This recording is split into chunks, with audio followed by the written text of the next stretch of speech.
this is a question that I asked Ashley. I ask you too. It deals with the Illuminati. You know, kind of like the sets and the way that the set is kind of set up. You know what I mean? Sometimes you look at a music video and you're like, wait, hold on. Is that some demonic stuff going on? We was just talking about this last night, like watching a lot of the big like music videos that got like over 1 billion views on YouTube. There's like, a lot of symbolism involved, right? Yeah, 100%. Yeah. I feel like they're just doing that personally, just to trick the audience. At the end of the day, I'm not too deep into the Illuminati, a little bit, but not really with these artists, to be honest. When these artists are portraying it, I feel like they're just doing it as a gimmick almost. Just kind of marketing strategy. Yeah, marketing strategy. Throw that in there. And what about the you know, like the producing houses, the you know, the big time directors and producers of these, and you know, in the music industry, have you found yourself working with some guys? And how was it, if you have? I have actually, and it's been pretty great. Honestly, I'm not too many of them so far. Probably one of the biggest directors I've personally worked with might have been Ben Mark. Ben Mark shot this. He does a lot of great work. It was definitely great working with him.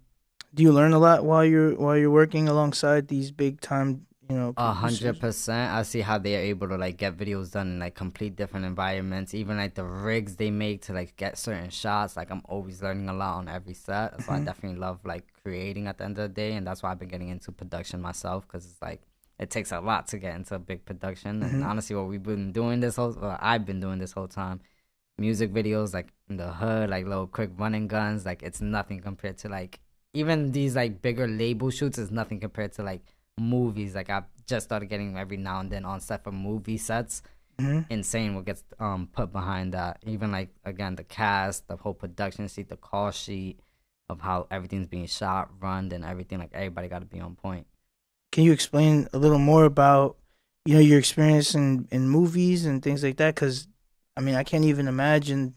The difference is probably completely like two stark differences. Yeah. A producer shooting a music video. I mean, I've been in music videos where it's literally, you know, I mean, I personally haven't been in it, but I like rented my, not rented, I just let my boy use one of my cars so that he could just, you know, shoot whatever. And he was, you know, it was one of those things where it was just kind of like a videographer from whatever, and I'm just going to take this little boombox and put the music on, and then I'm going to just, we're going to go crazy real quick and shoot this scene, and then it's like, you know, that's kind of how it was. It was just like, you know, mom and pop store, not really corporate. No, totally. And honestly, right, everybody got to start somewhere, so, you know, I don't blame him. That's how I started as well, too. Right. But, yeah, it's just all about getting that experience, honestly, after shooting for some time. Like, I know what I want to do, what I don't want to do. I had good guidance from some good people that helped me lead me in the right path to avoid like being canceled and all that. Yeah. So that's definitely. What are some of the challenges, you know, with regards to like being canceled? Like, what is some advice that you can give to people who are looking to do the same thing, like avoiding to get canceled? What is that?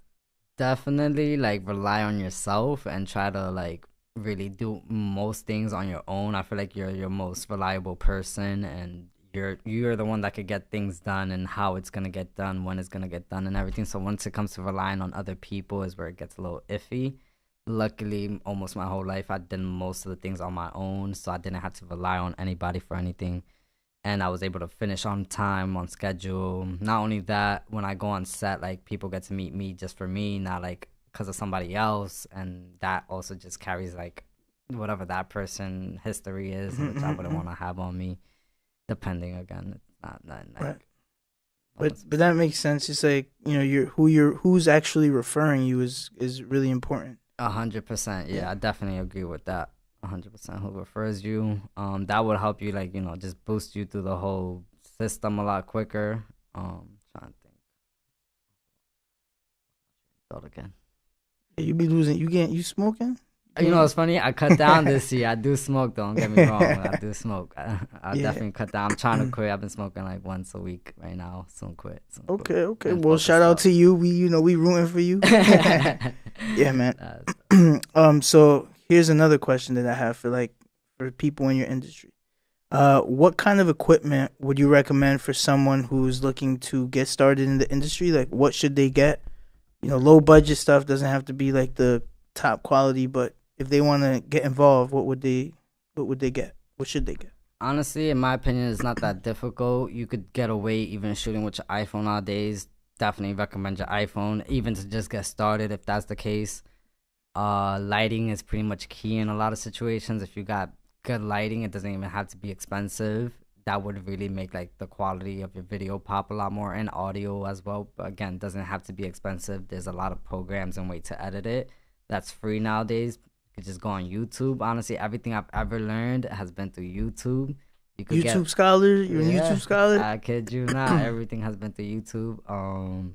And that got me through everything. Anything I got a question about, YouTube or Google. Now we got Chat GPT with the whole AI thing, Man, making yeah, things even easier.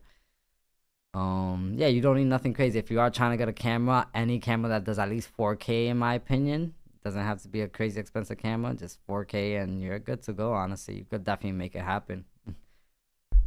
well, I remember when I started learning about cameras, learning about lighting. I think was probably the hardest thing, really, because cameras.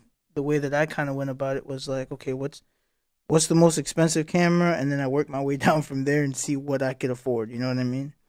And and then you know, what I remember trying to figure out about aperture and man the ISO and all that. That for me was really tough. That was a because I had to learn the science of light. Like I was trying to be a really good, you Yes. know, I still got the pictures here. This is from when I first started. Like me yeah, just going through it, looking at like screenshotting like all the ways, ISO, aperture. Anybody that ever asks me this, I just send them all of these right here. that is key. That is so you Literally. know the struggle. I mean, I know your struggle because you actually are in it. Yeah, Yeah. man, that was tough, man. And I remember I would go It's a on process. YouTube to like Think Media, I believe they're called, or Yeah, Think. I watch Think Media too. I know Yeah, man. exactly. Shout out to Think Media. They really taught me a lot with regards to not only the equipment, how to set it up, like just a lot of information there. And shout out to all the people that honestly, because there's so much to photography, videography, camera, rig setup, how to do this, like ideas. It's being a creative, knowing your equipment, knowing what you can get away with, knowing what you can't. You know, Hmm. um, what was like? You ever had any problems like mid set? Because I know I've had photographers that, their camera was stolen right before a big shoot, and they're like, damn. And then they had to figure out ways to kind of finesse it and all this stuff. So, uh, any like crazy situations that you've been through? Right. I'm pretty. I ain't gonna hold you. I be on top of my stuff, so it's Oh, like word, you be on point. I be on point. I That's haven't had really much any issues personally. I probably witnessed other people have like some problems. Trying to think. can't like a batteries. Right, like that'll probably be the main Yeah, thing. like a Like, battery. I remember one time, what was it? I forgot the lens to my camera for a shoot that I had to go do upstate. It was so crazy, but my boy had his Sony A64. We still got it done. Honestly, it still got done. But I bought everything for my camera and everything. Is like it was supposed to be shot with my camera, it's a Yeah. Canon R5, and I had everything planned out, photos, videos. It's just I forgot the lens. I only had one lens at the moment. Damn. So I couldn't literally do anything. That was probably like the most that's ever happened to me. Besides that, I'd be having a checklist like before any shoot. I personally really be on point with everything. So what about so you moved from like, let's say, being a photographer, videographer, doing all these things to now owning your own production company. Yeah. How was that transition, and at what point did you realize like this is what I actually want to do? After I noticed that a lot of different directors kept reaching out to me for different things, cause again, I was building up a production like mainly for myself. So it's like I just like creating and shooting. So I had bought a drone, I got the camera, I bought GoPros, the 360, bunch of lighting, and this is all for Mm-hmm. my production. But not only that, I realized, money is still play here. Like I gotta make money to make a living here in New Right. York. So little by little, I started taking bookings for photos, videos, and then while I started getting on these big sets, I've learned about the lighting and the whole even like audio person as a whole person that Yeah, does the yeah. sound mixing. So I had certain things that just came into play every time for a different director. Like sometimes this one person would need me just for lighting. So I started getting very good with the lighting, how to do highlights, like all types of lighting, spotlights, Started doing that with some directors. Other directors, they just needed me for drone. I started doing the drone. We'll shoot drone shots for them. Done real estate. And a lot for music videos.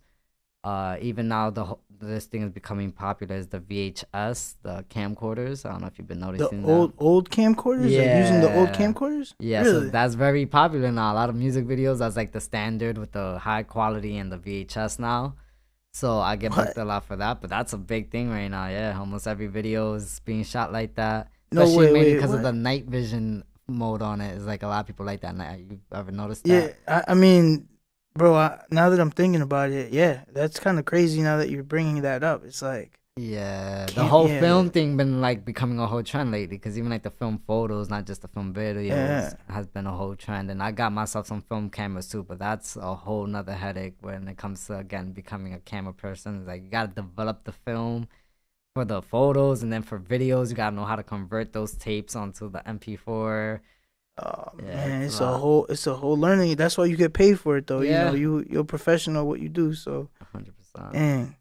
Well, you know, I remember I mean, I remember sometimes, I drive by like a shoot, or there's, in New York, they always have like this one street blocked off, and you just see like the acting and the You actors. talking about for like big movies or like a regular shoot? No, just, I don't know. I mean, it's not like I stop and find out, but Because sometimes they really close off the street. yeah, That's usually yeah, big production. But yeah. I've been like on music videos like where we really bullshit that and just close the street off, Oh, like, word. and do that. Because sometimes the cops just don't even bother. You guys are from the city, man. City people would just feel comfortable breaking laws out there. Yeah, you know Yeah, what you could get away with. You know. 100%. So I remember, just passing by, seeing like some of the equipment that they're using. Some of the just it's definitely a different level when when you're actually a producer. It's you're on another level. Like you have to know exactly what's going on in your production. So how do you view your production? I guess like how do you go about being a producer? A lot of this is presentations and writing down in my book. I brought my book bag over there. Like Mm-hmm. all my notes are in there. A lot of this is a lot of planning, honestly, as a producer slash director. Is everything's about planning and presentation. You got to be able to present something to this label company of why they're trusting you to do this, especially if it's something major. And that's what helps me even get further, even on smaller productions. Is like knowing what you got to do on set and what got to be done, and being able to see it is what's gonna help it get done properly in the right way. How much time do you put in, let's say, for a production? You know. When it comes to there's like three stages to it. There's the whole pre-production, the actual shooting, and then the whole post-production. Mhm. So it's right. I would say usually is I've already done things where it's like we only get a day or two to do a lot of pre-production, even for like major shoots. So it's like it's always doable. Honestly, it's just about if the budget's right and if it's all making sense. Right. But I would always say a day to two to like plan out and create a whole presentation to like explain how we're gonna do this. Another day to two to actually shoot and shoot it how we're gonna shoot it. Usually we get it done within a whole day. Second day is just worst comes to worst. And then when it comes to editing, it could be done within a day or two as well too. But we usually aim for like a week. You want to make sure you get to look through it and make sure everything comes out right Mhm. and all that.